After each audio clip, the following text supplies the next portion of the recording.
শিমলিপালে পৌঁছে আমরা স্টে করেছিলাম দ্য অর্কিড রিসর্টে।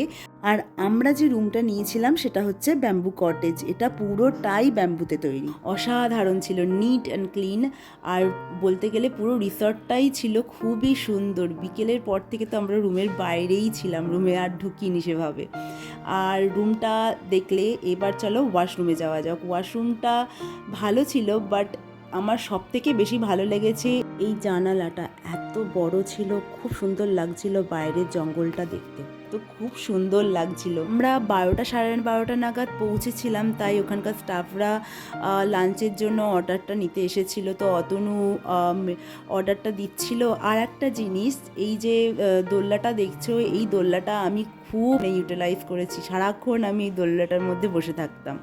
তো চলো আজকের মতো টাটা। যদি ভিডিওটা ভালো লাগে লাইক করো, শেয়ার করো আর সাবস্ক্রাইব করো। বাই।